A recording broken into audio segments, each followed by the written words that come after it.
Facing Community Pressure, When Emotion Overrules Logic. Case study by Kayla Biscoe, Emily Mitchell, Michael Pickett, and Rachel Rangel. Case summary. Hoganville High School's winter tubing incident. In a small agricultural community on a Montana Indian reservation, the Hoganville High School principal was approached by the vocational agriculture teacher who was in pursuit of approval for a school-sponsored tubing party. Although tubing was a popular form of winter recreation for community members, the principal declined school approval due to the inherent danger and record of past injuries. The principal proceeded to recommend an alternate school-sponsored activity at a beginner's ski resort and advised the teacher refrain from attending any unsanctioned tubing events. 2 days after Christmas, the principal received a call from a high school janitor and volunteer paramedic informing him that 2 high school students had retained fatal injuries on a popular tubing hill. The vocational teacher had been in attendance on the date of the incident. The death of 2 female students had a profound effect on Hoganville, and there was an outpouring of support from the tight-knit community as well as from nearby communities in the state. At the recommendation of other parents, one of the victims' fathers, who was also a former school board chairman, requested the district to make an insurance claim on behalf of his daughter. Hoganville High's principal expressed sympathy for the families of those affected, but maintained his stance that the event was not school-sponsored and would therefore not qualify under the terms of the school's injury insurance policy. Amid the public outcry that ensued, the school board submitted a claim on behalf of each of the victims, and the insurance company paid each family $1,000. Almost 3 years later, each family served the district with a wrongful death suit in the amount of $475,000. The lawsuits claimed that the vocational teacher had been negligent in his supervisory duties, and lawyers provided the receipts of the $1,000 insurance claims as evidence that the tubing party was considered to be a school-sponsored activity. Both lawsuits were settled out of court for an undisclosed amount of restitution. The problem we've identified in Hoganville is the following. Facing pressure from their grieving community, Hoganville School District officials falsified an insurance claim in order to award the families of 2 fatally injured students monetary settlements, ultimately establishing liability for the district in further litigation. For the case specifics, the people, the place, and the program, according to Hansen's framework, the stakeholders will be the first group we'll address. The people of Hoganville High would include the school employees, the district officials, and the community members. The specific school employees in this case were the principal. The Hoganville High School principal is described as an empathetic, capable, and steadfast leader. He offers alternative solutions, such as the suggested ski trip, and he makes sound decisions, and he's careful to exhibit respect for those with altering points of view. The second employee identified by the case study was the vocational agriculture teacher.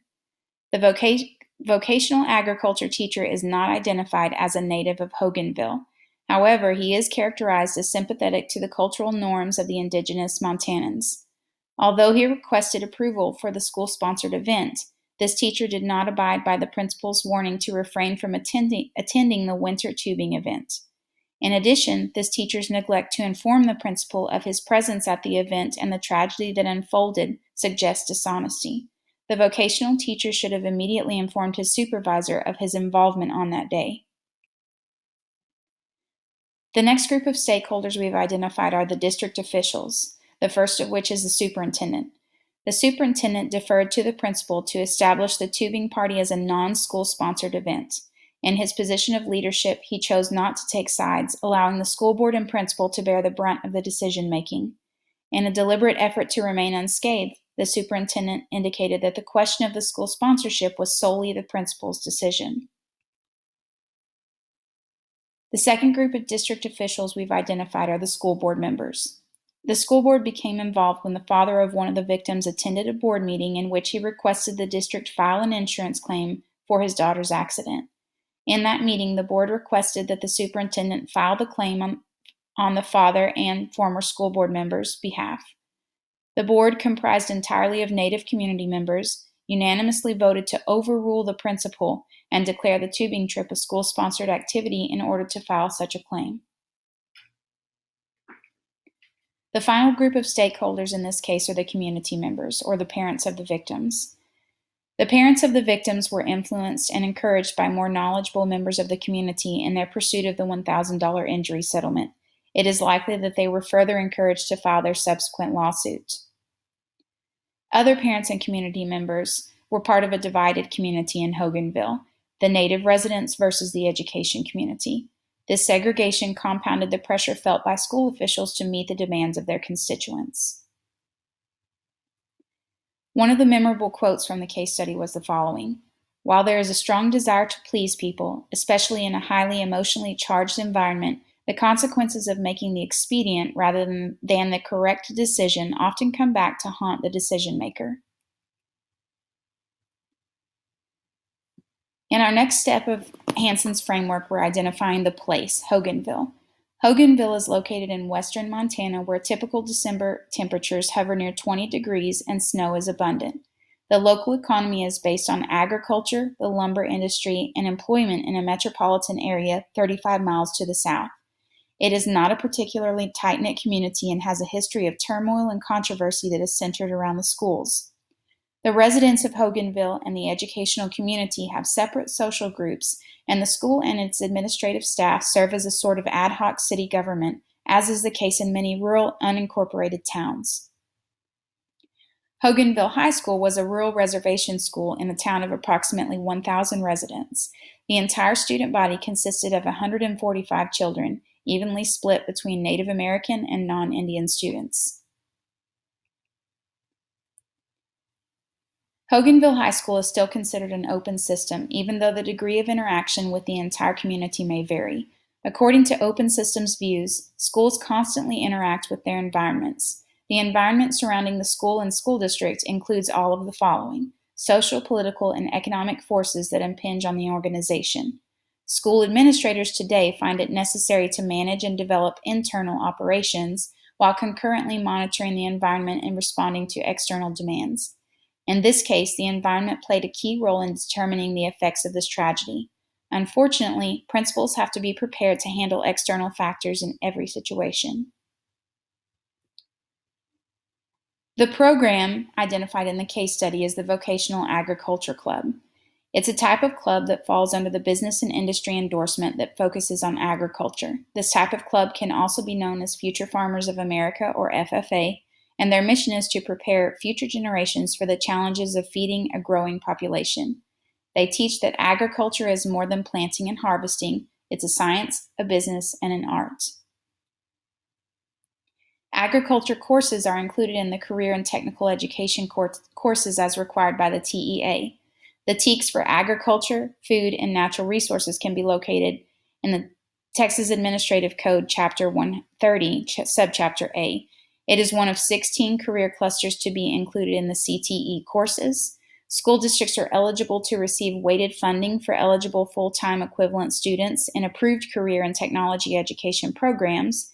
In addition to this weighted funding, school districts are also eligible to receive $50 for each FTE student enrolled in either 2 or more advanced CTE courses for 3 or more credits, or an advanced CTE course as part of a tech prep program.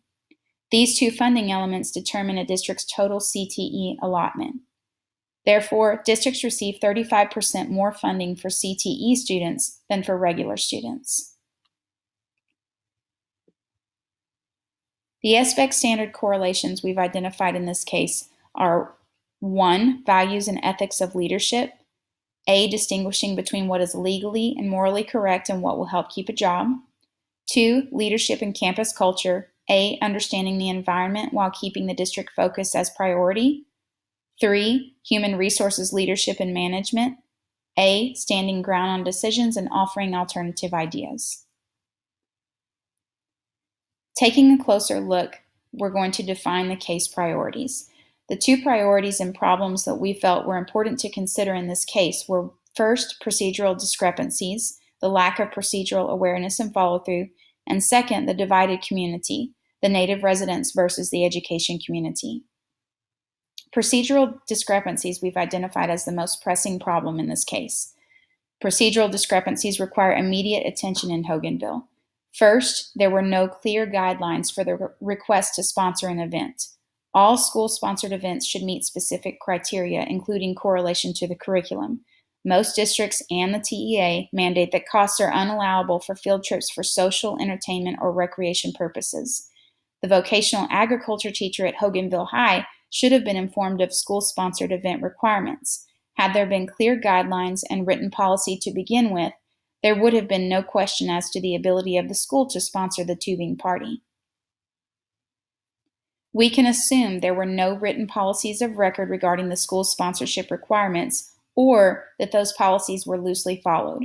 We can also assume that decisions were made on a case-by-case basis, given that the vocational teacher approached the principal directly for approval for the tubing party. In addition, there were no clear chain of command structures in place.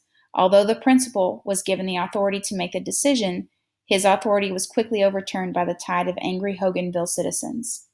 Because of these circumstances, we've designated this priority as a high priority problem. Possible solutions that we're identifying for procedural discrepancies would be, first, to adopt school sponsorship requirements, form a site-based committee, be very specific in defining the requirements to minimize multiple interpretations. Second, devise an approval process for such events, using the recommendations from the site-based committee, create clear and concise forms and steps of action for approval. Third, institute professional development, educate school staff of the various processes and procedures they are required to follow. Next, decide and clarify board and committee roles in advance, publicize the district decision-making structure, and inform all stakeholders of the process by which decisions are made, as well as the steps for appeal. Then cultivate open communication between and among the administration team. Had the principal, superintendent, and school board been in closer contact, there would have been less on-the-spot decision-making. Finally, make key information available prior to decision meetings. As the father had declared his intent to request the district file an insurance claim beforehand, it would have benefited the district to publicize their information, specifically their insurance information, prior to the board meeting. The second problem we've identified in this case is the divided community. There is no explicit deadline by which to merge the divided community, and so the urgency of a divided community is not as apparent as the procedural problems. Realistically, though, the problem of the divided community cannot be remedied in a matter of days or even months. It requires long-term goals and solutions. However, the division is clear and can be easily defined with quantified data. It is clear that the majority of administrators in Hoganville are not native to the community and that there are few meaningful relationships between native residents and educators, and these are problems that can be clearly addressed. The source of information regarding the division is given in this scenario, so we can assume that it is reliable. Research indicates that partnerships between schools and neighborhood communities support student learning, improve schools, and strengthen families and neighborhoods.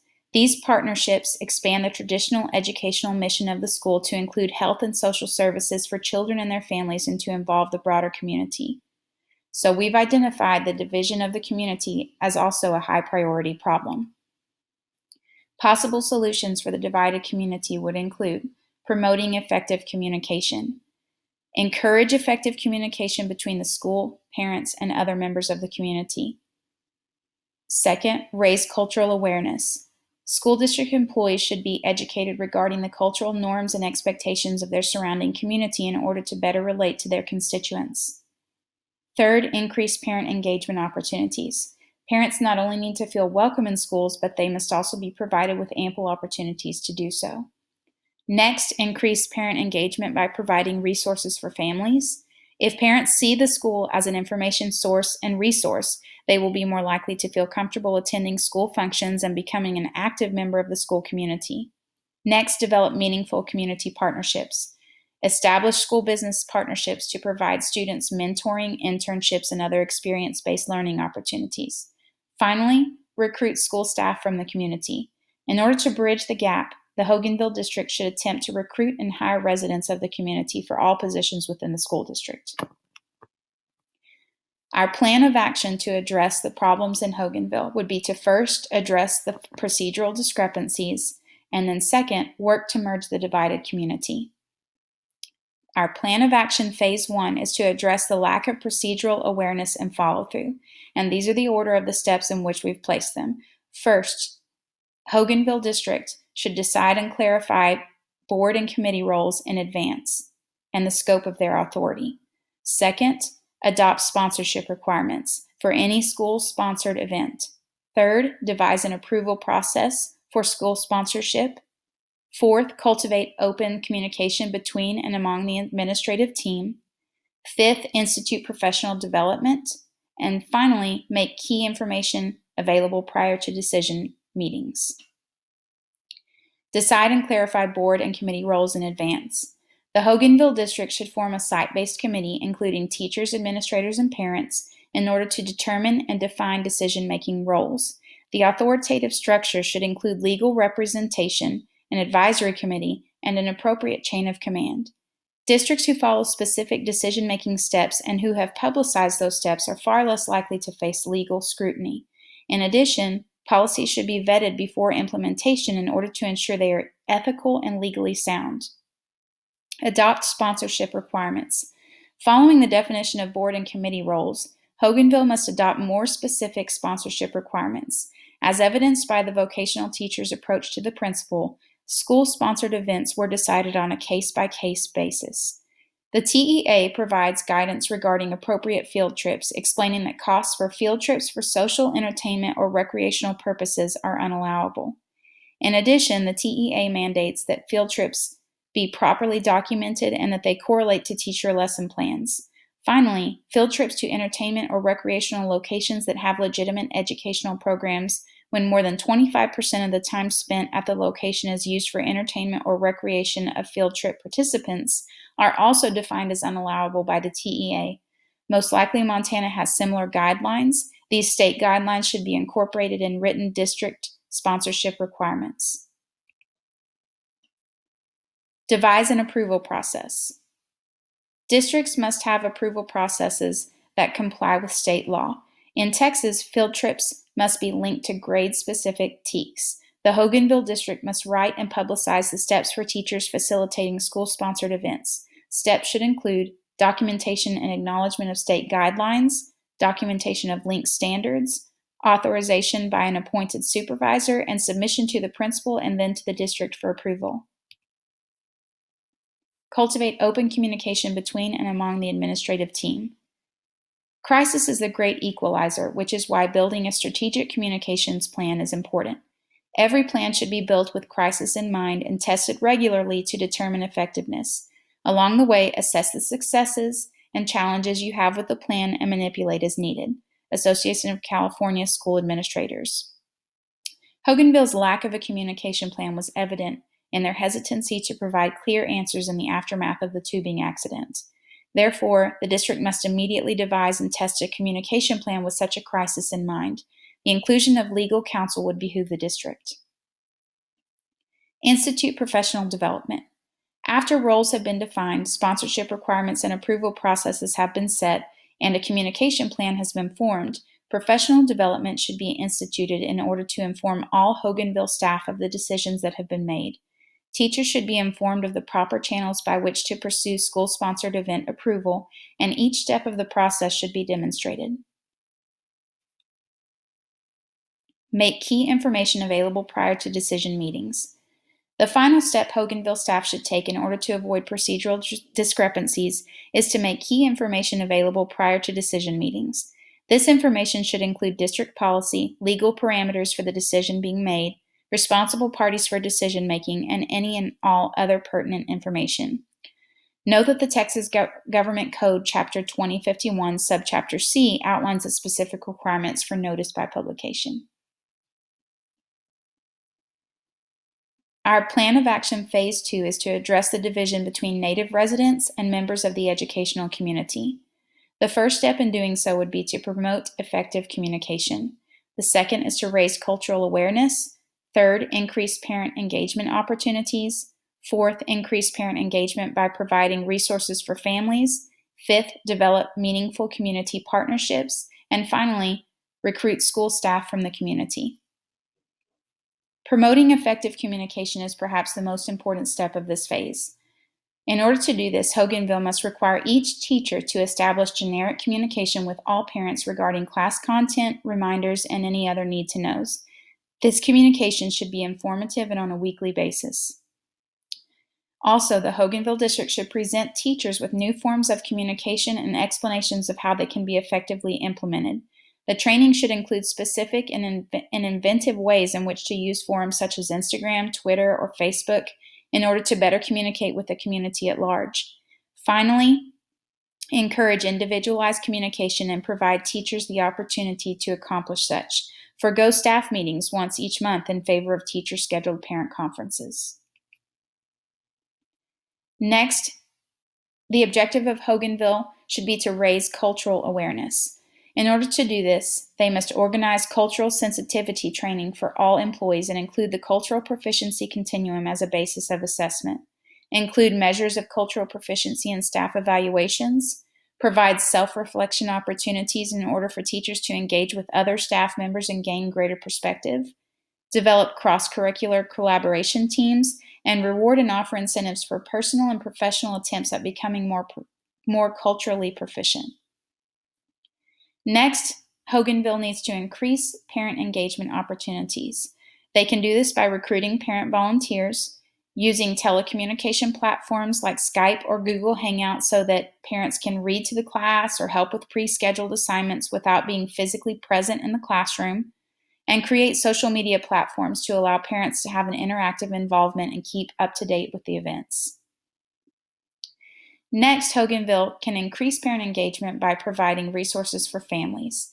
They can do this in ways such as the following. They can provide childcare for parent-teacher conferences or school events. They can provide parenting classes such as Love and Logic. They can organize a school supply fair for families in need, organize community nights where families from the community can come to the school for various activities, provide English or literacy classes for parents who are learning English or who want to increase literacy, and they can create a food pantry within the school and get the community involved in donating items for families in need. Next, Hoganville should develop meaningful community partnerships.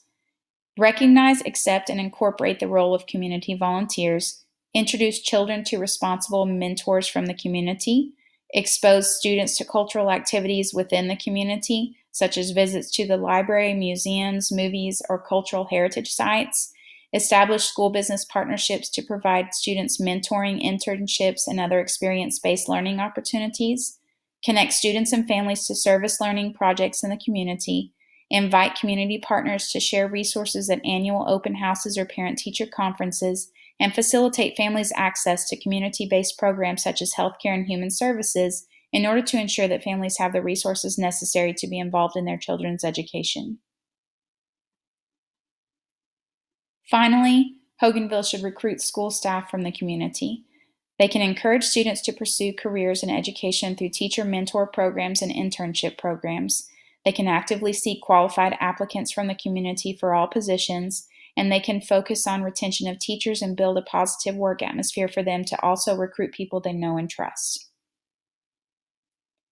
Case study questions. Questions presented in the case were the following.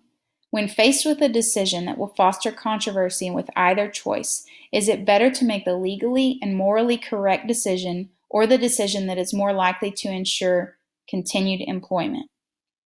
We have to assume that this question is implying that the simple solution is to give the $1,000 settlement to the family. So our answer to this question is that it's always better to make the decision that is both legal and ethical. Decisions cannot be made due to popular demand. In addition, decisions made in the absence of legal consideration can cause personal job loss, detriment to the community at large, and future litigation for the school district. Therefore, it is best to follow legal and educator standards. In doing so, you can ensure personal integrity and eliminate personal liability. If the district decides to terminate you for not making the popular choice, you are protected by legal precedent in the State Board of Education. The next question presented by the case study was the following. Often the most obvious solution to a problem leads to far greater organizational peril at a later date. How can a leader who recognizes long-range dangers convince others that the obvious, simple solution is not the best course of action?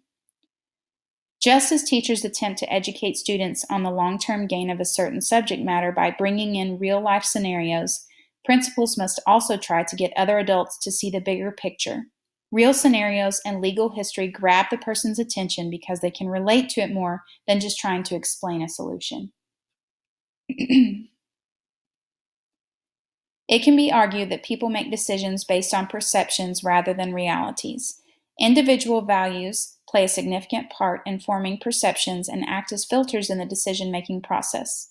What can a leader do to dissuade a group of individuals who are willing to commit an unethical or illegal act to meet their immediate needs?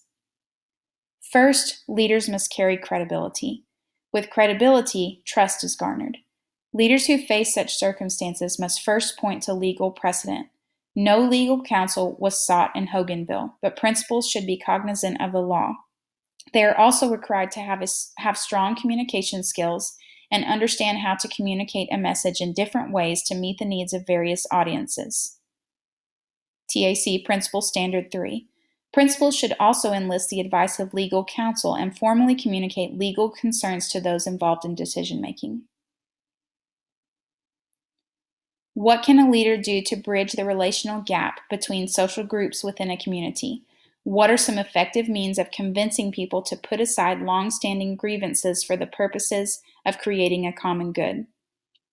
Things that a leader can do would be to form advisory groups for representative samples of your population. That would be your parents, your students, your faculty. Also, publicly acknowledge accomplishments within the school community, no matter how insignificant they may seem. They set it as an expectation that you have a positive atmosphere. Also, use social media to post photos and descriptions of students participating in various activities, showing the learning that's going on in the school and involving the parents in the process. Also, find a way for community members to engage with students inside the classrooms, and then place a priority on your community partners and reach out to them. The following are our case questions. To extend our thinking, they are questions to consider in relation to the case and the address standards. First, what educational purpose did the tubing activity have for the agricultural club? The case did not specify if there was a policy or even an educational purpose to this trip that the teacher requested. The district should have a policy in place for field trips that states that all trips must have an educational, competition, or performance purpose in accordance with state law. What is the district policy for the timeline in submitting field trip requests? In the case study, the agriculture teacher informally asked the principal for field trip approval on the last day before winter break. The principal did a good job of handling the situation, offering alternatives, considering the safety of students, and also empathizing with the teacher's request. If there had been a policy of submission request, which typically requires 6 weeks in advance, then the principal would have had district policy to cite in his response to the school board and superintendent regarding his denial of the request. How could the Hoganville district solicit Native members of the community as employees? They could establish a student intern program. They can also hold annual job fairs. There's an organization called the Native Alliance Initiative. They could work with organizations similar to this one in order to recruit Native community members. And also they can incorporate community members in site-based committees. Are there advocacy groups, state organizations, or financial institutions from which Texas districts can solicit help in circumstances such as the death of 2 students in Hoganville? Some of the organizations we found are the following. The first option that I would go to if I were in such a situation would be the Texas Health and Human Services. This government agency provides a complete list of community contractors by region and the services that they provide. So you can go to this website and find what's available in your area. Also, start with your community churches.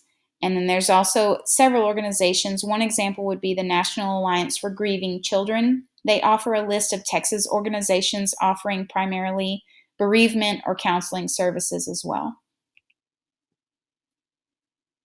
Our remaining questions are all about the legality and the questions that were legal in nature and the legal implications of this case study and the rules that you should follow in the future based on the evidence here. Our first question is, by what process can a school board's decision be challenged and by whom? According to Texas Education Code, any person may appeal a school board's decision in writing to the Commissioner of Education. You have 45 days from the date you were told about the decision to make an appeal. In an appeal against a school district, the commissioner should, not later than the 240th day after the date the appeal is filed, issue a decision based on a review of the record developed at the district level under a substantial evidence standard of review. The next legal question we had is, within what time frame are districts required to render a decision based upon parent request?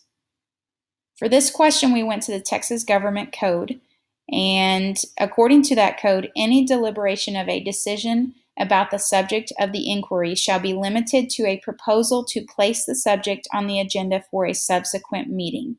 Therefore, school boards who are met with parent requests such as those made in Hoganville should propose those inquiries be placed on the agenda for a subsequent meeting. However, specific requests may be time specific, such as those pertaining to special education or the appeal process. Nevertheless, no decision should have been made without legal counsel and deliberation by the board. Next, could the district be required to reimburse their insurance company for the falsified claims that were filed? In Texas, this type of insurance claim would be classified as a Class A misdemeanor. If the value of a falsified claim is more than $750 but less than $2,500, it falls under a Class A misdemeanor. So yes, the district would be required to reimburse the insurance company, but an investigation would also be held to determine fault for the false claim. Next, can teachers be held liable due to their presence at any off-campus student gathering? Can they attend a student function separate from their teacher role and district affiliation? This is a complicated question, and there are many answers that you'll find on this question. But when it comes to negligence, the first element of negligence concerns the duty of a teacher and that duty that they owe to the students that are entrusted in his or her care. Outside of the classroom, courts look to whether a special relationship exists between two individuals in order to define the duty that one owes another. Special relationships are an important element of defining the duty that exists.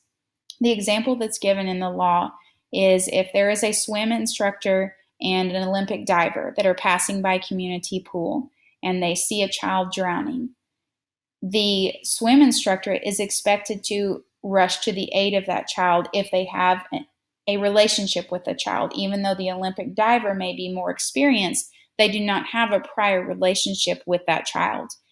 In most negligence cases brought against teachers, the duty element is easily proven. This comes from the Journal of Christian Educators.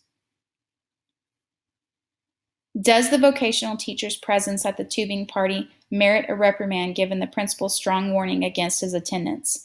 Our answer is yes to this question, assuming that the investigation comes through and that we know that the vocational teacher was there acting as a sponsor, then the teacher failed to follow the following standards.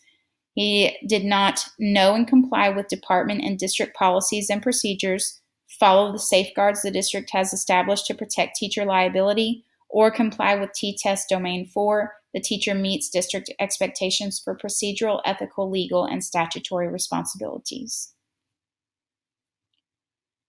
Finally, is there a contract clause mandating that school employees immediately disclose their involvement in any incident regardless of guilt? Our answer to this question is possibly. Most teacher contracts include the following. You agree that during the term of this contract, you will notify the superintendent in writing of any arrest, indictment, conviction, no contest or guilty plea, deferred adjudication, or other adjudication for any felony or any offense listed at 19 Texas Administrative Code Chapter 249, Section 16. You agree to provide the notification within 7 calendar days or any shorter period specified in board policy. In the Texas Administrative Code, offenses or crimes occurring wholly or in part on school property or at a school-sponsored activity are defined as instances worthy of report. In addition, an offense is clarified to include all events with regard to whether there has been a criminal conviction. Our evaluation of the case. Our proposed action plan for the problems presented at Hoganville High School would be implemented over a period of a calendar year. Throughout the year, teachers and administrators would regularly discuss the successes and failures of each measure taken in order to evaluate their effectiveness. Adjustments should be made accordingly, and at the end of the proposed year, only the most successful solutions should remain in effect. A comprehensive survey should be undertaken to assess the perspectives of students, parents, and other community members regarding effective changes at Hoganville High School. The survey results should be considered in determining which solutions were most successful. In addition, the survey results should be published for all stakeholders to see.